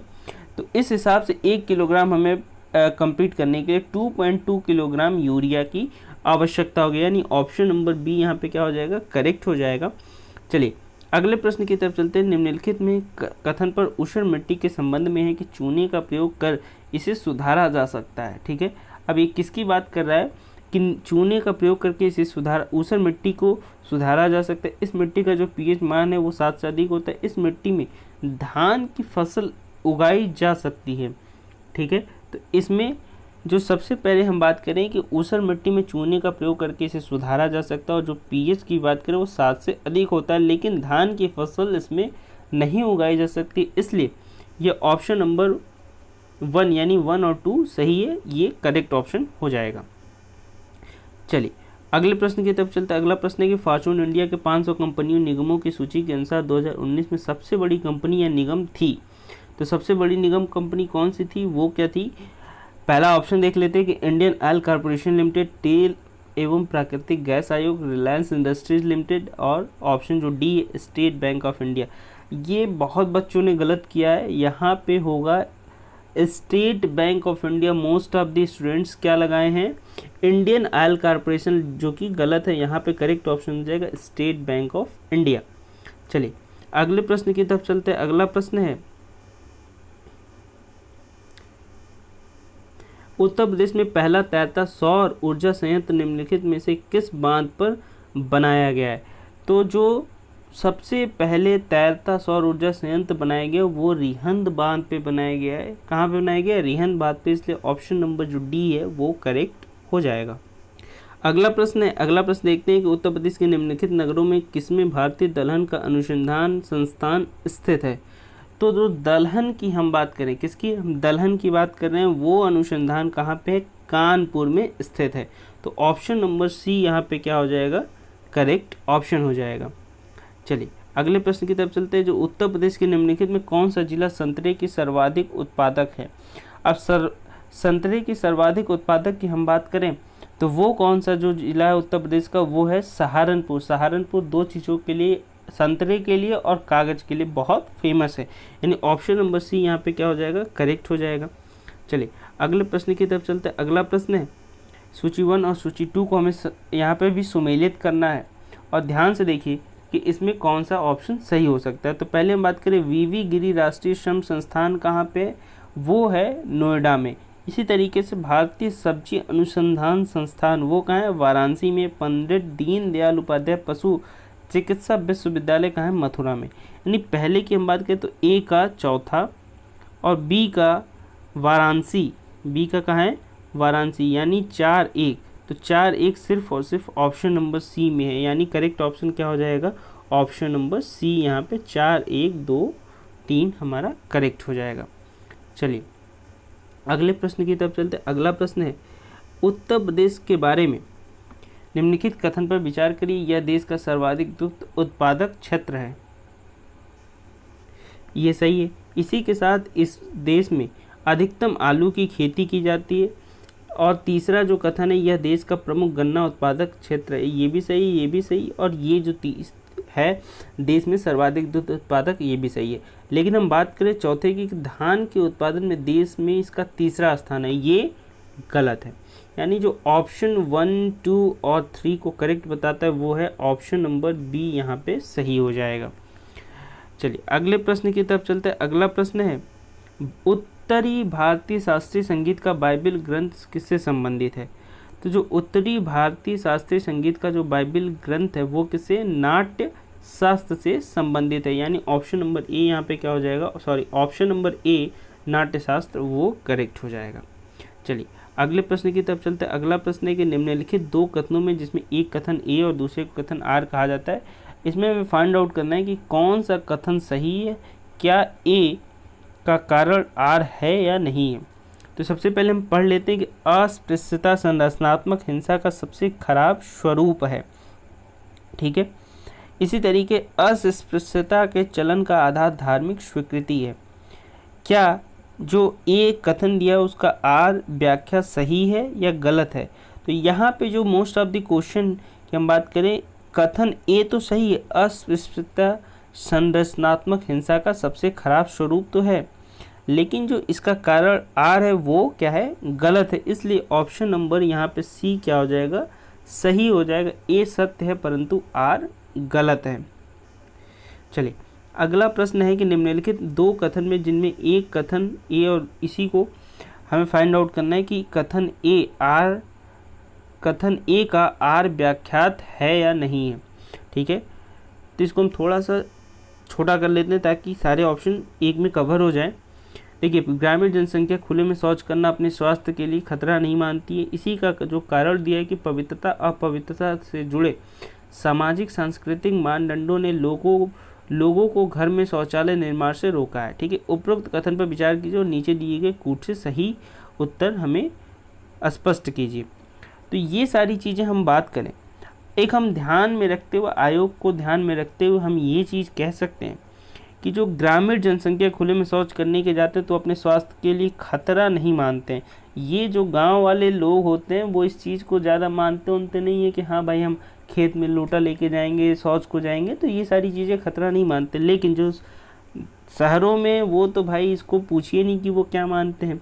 लेकिन इसके हम कारण की बात करें, पवित्रता एवं अपवित्रता से जुड़े सामाजिक सांस्कृतिक मानदंडों ने लोगों को घर में शौचालय निर्माण से रोका है। तो ये तो सही है, लेकिन जो ए वाला है वो क्या है, गलत है। यानी ऑप्शन नंबर डी हमारा क्या हो जाएगा, करेक्ट ऑप्शन हो जाएगा। लेकिन हम ऑप्शन ए को भी मान सकते हैं, ए और आर दोनों सत्य है, लेकिन आर ए की सही व्याख्या नहीं करता है। इसका हम देखेंगे जब आयोग की तरफ से आंसर की रिलीज किया जाएगा। लेकिन यहाँ पे मेरी तरफ से जो है वो क्या है, ऑप्शन नंबर बी यहाँ पे करेक्ट हो जाएगा। चलिए अगले प्रश्न की तरफ चलते हैं। अगला प्रश्न है, निम्नलिखित में से कौन सा कोलकाता के उन 4 नवीनीकृत विरासत भवनों में शामिल नहीं जिसे जनवरी 2020 में राष्ट्र को समर्पित किया गया। तो वो कौन सा है, राइटर्स बिल्डिंग, यानी ऑप्शन नंबर डी क्या हो जाएगा, करेक्ट हो जाएगा। चलिए अगला प्रश्न जो है, विश्व स्वास्थ्य संगठन के अनुसार जनवरी 2020 में निम्नलिखित में से कौन सा देश विश्व में खसरे के सबसे अधिक प्रकोप से प्रभावित था। ठीक है, तो खसरे के सबसे अधिक प्रकोप से प्रभावित क्षेत्र कौन सा था, वो था कांगो लोकतांत्रिक गणराज्य, यानी ऑप्शन नंबर सी यहाँ पे करेक्ट हो जाएगा। चलिए अगले प्रश्न की तरफ चलते हैं। अगला प्रश्न है कि अफ्रीकी महाद्वीप के निम्नलिखित में से किस देश में भारत ने अपना प्रथम महात्मा गांधी कन्वेंशन सेंटर जनवरी 2020 में खोला है। तो ये कहाँ पे खोला है, नाइजीरिया में नहीं, ना दक्षिण अफ्रीका में, जिम्बाब्वे में भी नहीं, यानी करेक्ट ऑप्शन जो है वो है नाइजर, यानी ऑप्शन नंबर ए यहाँ पे क्या है, करेक्ट है। चलिए अगले प्रश्न की तरफ चलते हैं। अगला प्रश्न है कि जनवरी 2020 में मिशेल ओबामा को निम्नलिखित में से किस एल्बम हेतु ग्रैमी पुरस्कार से सम्मानित किया गया। ठीक है, तो मिशेल ओबामा को किस ग्रैमी पुरस्कार से सम्मानित किया गया, ये है big Ming, option number A जो है बिग मिंग ग्रैमी पुरस्कार से इन्हें सम्मानित किया गया। किस एल्बम हेतु, यानी बिग मिंग एल्बम हेतु इन्हें ग्रैमी पुरस्कार से सम्मानित किया गया। चलिए नेक्स्ट क्वेश्चन की तरफ चलते हैं। नेक्स्ट क्वेश्चन हमारा जो है कि विश्व आर्थिक मंच द्वारा जारी वैश्विक प्रतिभा प्रतिस्पर्धा सूचकांक 2020 के अनुसार निम्नलिखित में से कौन सा सुमेलित नहीं है। तो इसमें हम सुमेलित की बात करें, जो यूएसए है वो दूसरे नंबर पे, लेकिन इसमें जो पूछा है भैया देख लो यहाँ पे सामने, देखो चौथे पे पूछा है, तो पहले ही गलत हो गया। तो ऑप्शन नंबर जो डी है यूएसए वो सुमेलित नहीं है। ठीक है, चलिए अगले प्रश्न की तरफ चलते हैं। अगला प्रश्न है कि 3 जनवरी 2020 के दिल्ली में 100 ग्लोबल चाइल्ड प्रोडिजी अवार्ड जीतने वाले 13 वर्षीय लड़की सुचेता सतीश के संदर्भ में निम्नलिखित कथनों पर विचार कीजिए। तो ये जो है वह दुबई यूएई में रहती, ये सही है। वह 120 भाषाओं में गाना गा सकती, ये भी सही है, यानी 1 और 2 दोनों कथन सही, इसलिए ऑप्शन सी करेक्ट हो जाएगा। 1 और 2 दोनों सही है। क्वेश्चन नंबर 104 जो है, सन 2020 में COP26 का आयोजन निम्नलिखित शहरों में से किसमें प्रस्तावित है। ठीक है, अब ये क्वेश्चन पूछा है कि COP26 आयोजन की बात किया है, तो COP26 में हमारा जो है ग्लासगो में प्रस्तावित है 2020 का। तो ऑप्शन नंबर ए यहाँ पे क्या हो जाएगा, करेक्ट हो जाएगा। चलिए अगले प्रश्न की तरफ चलते हैं। अजरबैजान की राजधानी बाकू निम्नलिखित में से किस एक सागर के किनारे स्थित है? तो कौन सी सागर के किनारे अजरबैजान की राजधानी बाकू स्थित है? वो है कैस्पियन सागर, यानी ऑप्शन नंबर सी यहाँ पे करेक्ट ऑप्शन हो जाएगा। इसी तरीके से अगले प्रश्न की तरफ चलते हैं। अगला प्रश्न है, सूची 1 और सूची 2 को सुमेलित कर हमें सूचियों के नीचे दी गई सही उत्तर का हमें चयन करना है। ठीक है, अब हम बात करते हैं कि लानोज कहाँ है? दक्षिणी अमेरिका का है। ठीक है, घास का मैदान, ये दक्षिणी अमेरिका के घास का मैदान है लानोज। ठीक है, इसी तरीके से हम बात करें स्टेपीज कहाँ का है? यूरोप का। तो सबसे पहले हम देख लेते हैं ऑप्शन में 4 और 3 किसमें है? तो सिर्फ और सिर्फ ऑप्शन नंबर सी में है 4 और 3। तो करेक्ट ऑप्शन हो जाएगा 4 3 2 1। ठीक है, चलिए अगला प्रश्न हम चलते हैं। अगला प्रश्न है कि बांस एक जादुई घास विषय पर एक 2 दिवसीय कार्यशाला सह प्रदर्शनी 11 और 12 जनवरी 2020 को भारत के निम्नलिखित में से किस नगर में आयोजित की गई थी? तो जो 11 और 12 जनवरी 2020 को भारत के जम्मू नगर में आयोजित की गई थी, यानी ऑप्शन नंबर सी यहाँ पे क्या हो जाएगा? करेक्ट हो जाएगा। चलिए नेक्स्ट क्वेश्चन है कि सूची 1 और सूची 2 में सुमेलित कीजिए और सूची को सही कूट सही निर्देश चयन करें। तो यहाँ पे दिया है जनजाति और क्षेत्र। ठीक है, जनजाति और क्षेत्र की हम बात कर लें तो सबसे पहले हम देखेंगे कि कौन सा खिरगिज कहाँ का है? मध्य एशिया का है, लेकिन बुशमैन कालाहारी का है। किस क्षेत्र का है? कालाहारी का है। तो सबसे पहले 3 और 4 किस में? तो 3 और 4 ऑप्शन नंबर सी में है, सिर्फ और सिर्फ ऑप्शन सी में 3 4। अब एनू कहाँ का है? एनू है जापान का, और बद्दू कहाँ का है? वो कहाँ है? अरब का, यानी ऑप्शन नंबर सी 3 4 1 2 यहाँ पे करेक्ट हो जाएगा। चलिए अगले प्रश्न की तरफ चलते। भारत में लिग्नाइट कोयला का सबसे बड़ा क्षेत्र निम्नलिखित में से कौन सा है? तो जो लिग्नाइट का सबसे बड़ा क्षेत्र है वो क्या है? नैवेली। कौन सा है? नैवेली, यानी ऑप्शन नंबर डी यहाँ पे क्या हो जाएगा? करेक्ट हो जाएगा। चलिए अगले प्रश्न की तरफ चलते। भारत में निम्नलिखित नदियों में से कौन सी दामोदर नदी की सहायक नहीं है? अब हम दामोदर नदी की सहायक पूछा है, तो जो दामोदर की सहायक नदी है वो इंद्रावती दामोदर की नहीं है, वो किसकी है? गोदावरी की सहायक नदी है, यानी ऑप्शन नंबर बी यहाँ पे क्या हो जाएगा? ऑप्शन नंबर बी करेक्ट हो जाएगा। इंद्रावती गोदावरी नदी की सहायक नदी है। चलिए अगले प्रश्न की तरफ चलते हैं कि जो निम्नलिखित में से कौन सा सही सुमेलित नहीं है? तो सही सुमेलित की बात करें, घट प्रभा नहर परियोजना कर्नाटक में है, उकाई नहर परियोजना कहाँ पे है? गुजरात में, नीरा नहर परियोजना महाराष्ट्र में, जवाई परियोजना ये तमिलनाडु में नहीं है, यानी ऑप्शन नंबर डी यहाँ पे क्या हो जाएगा? करेक्ट हो जाएगा। इस हिसाब से ये सही सुमेलित नहीं किया गया है। चलिए अगले प्रश्न की तरफ चलते हैं। निम्नलिखित में से कौन सा कथन सही है? ठीक है, भारत में ओडिशा राज्य क्रोमाइट का सबसे बड़ा उत्पादक है, ये गलत है। भारत में कर्नाटक चांदी की बृहत्तम उत्पादक राज्य, ये भी गलत है। भारत में आंध्र प्रदेश में बॉक्साइट का सबसे बड़ा भंडार है, ये भी गलत है। भारत में ओडिशा में ओडिशा में मैग्नीज का सबसे बड़ा भंडार है, ये करेक्ट ऑप्शन है, यानी जो मैग्नीशियम का सबसे बड़ा उत्पादन भंडार राज्य है वो कौन सा है? ओडिशा। ऑप्शन नंबर डी यहाँ पे करेक्ट ऑप्शन हो जाएगा। क्वेश्चन नंबर 113 की बात करें, जो लौह अयस्क भंडार है किस सेल समूह से संबंधित है? तो जो सेल समूह है लौह अयस्क का वो क्या है? धारवाड़ है। लेकिन अगर यहीं पे पूछा रहता है कि कोयला के किस सेल समूह से संबंधित है, तो कोयला वाला कौन सा है? गोंडवाना लैंड वाले से संबंधित है। लेकिन यहाँ पे गेम खेल गया छोटा सा कि लौह अयस्क भंडार पूछा, और वो लौह अयस्क भंडार ऑप्शन नंबर ए यानी धारवाड़ से संबंधित है। चलिए अगले प्रश्न की तरफ चलते हैं। सेल्वा वनों की विशेषता है। सेल्वा वनों की विशेषता क्या है? कि चौड़ी पत्ती और सदाबहार होते हैं, या चौड़ी पत्ती पतझड़ होते हैं, शंकुधारी सदाबहार होते हैं, या शंकुधारी पतझड़ होते हैं। ये क्या होता है? सेल्वा वन चौड़ी पत्ती सदाबहार होते हैं, यानी ऑप्शन नंबर ए यहाँ पे क्या हो जाएगा? हमारा करेक्ट हो जाएगा। चलिए अगले प्रश्न की तरफ चलते हैं कि सामाजिक वानिकी और पर्यावरण पुनर्वास केंद्र भारत के निम्नलिखित में से किस नगर में अवस्थित हैं? तो हम बात करें कि जो सामाजिक वानिकी पर्यावरण पुनर्वास केंद्र भारत के प्रयागराज नगर में अव्यवस्थित है, यानी ऑप्शन नंबर बी यहाँ पे क्या हो जाएगा, करेक्ट हो जाएगा। उत्तर प्रदेश का एक छोटा सा नगर है प्रयागराज, जिसे हम इलाहाबाद कहते हैं, ठीक है, वो वहाँ पे वानिकी और पर्यावरण पुनर्विकास केंद्र भारत के प्रयागराज में स्थित है, ठीक है। अगला प्रश्न है, अगला, पर्यावरण सुरक्षा अधिनियम निम्नलिखित में से किस वर्ष को पारित किया गया? तो किस वर्ष को पारित किया गया? 1986, यानी ऑप्शन नंबर बी यहाँ पे क्या हो जाएगा, करेक्ट ऑप्शन हो जाएगा, ठीक है। अब हम बात करते हैं 2011 की जनगणना के हिसाब से कौन सा जनसंख्या घनत्व की दृष्टि से सही घटते क्रम में व्यवस्थित है?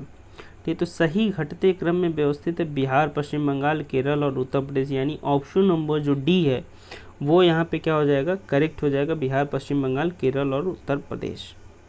चलिए अगला जो है हमें मैच करना है इसी तरीके से कि घटना और यौगिक को मैच करना, अम्ल वर्षा, ठीक है, तो अम्ल वर्षा सल्फर डाइऑक्साइड में होता है, यानी जो एसिड रेन होता है उसमें सल्फर डाइऑक्साइड होता है। इसी तरीके से प्रकाश रासायनिक धुंध की हम बात करें वो क्या, असंतृप्त हाइड्रोकार्बन होता है। हीमोग्लोबिन के साथ संयोजन की बात करें तो वो क्या होता है, कार्बन मोनोडाइऑक्साइड होता है। यानी ऑप्शन नंबर सी में 3, 4, 2, 1 है, यानी ऑप्शन नंबर सी यहाँ पे क्या हो जाएगा, करेक्ट ऑप्शन हो जाएगा, ठीक है।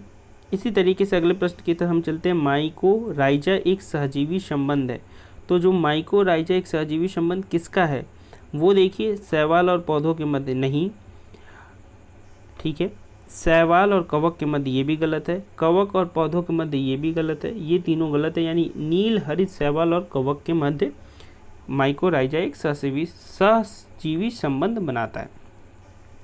अगले प्रश्न है, विटामिन के बारे में निम्नलिखित में से कौन सा कथन सही नहीं है? कुछ विटामिन आंतरिक सूक्ष्मजीवों द्वारा संश्लेषित किए जा सकते हैं, ठीक है, ये सही है। कुछ विटामिन हार्मोन की तरह भी काम करते हैं, ये भी सही है। कुछ विटामिन शरीर में जमा होते हैं, ये भी सही है। लेकिन जो हम बात करें ऑप्शन नंबर डी, विटामिन के जल में घुलनशील विटामिन है, ये गलत है, क्योंकि जल में घुलनशील विटामिन बी और सी होते हैं और के, ई, डी के वो क्या होते हैं, वसा में घुलनशील विटामिन होते हैं, यानी ऑप्शन नंबर डी यहाँ पे क्या हो जाएगा, करेक्ट हो जाएगा। अब हम बात करते हैं सेफ जोन की, कि जिनका भी 90 से 95 क्वेश्चन करेक्ट है, सारे चीज़ कट निगेटिव मार्किंग वगैरह काट पीट के जितना भी है वो 90, 80, 85 से 90 क्वेश्चन वाले सेफ जोन में हैं, वो मेंस की तैयारी शुरू कर दें। इसके साथ भी अगर कोई डाउट रहता है तो आप मुझे इंस्टाग्राम पे फॉलो करके पूछ सकते हो। उसके साथ कोई भी एक्स्ट्रा डाउट हो तो आप मुझे इस वीडियो के कमेंट करके ज़रूर पूछें। वीडियो अच्छा लगा हो तो वीडियो को लाइक कर दें। चैनल पे पहली बार हैं तो चैनल को सब्सक्राइब करके पास में जो बेल आइकन को प्रेस कर ले, ताकि कोई भी वीडियो आपसे मिस ना हो। फिर मिलते हैं नए वीडियो में नए अपडेट के साथ। आज के लिए इतना ही। जय हिंद, जय भारत।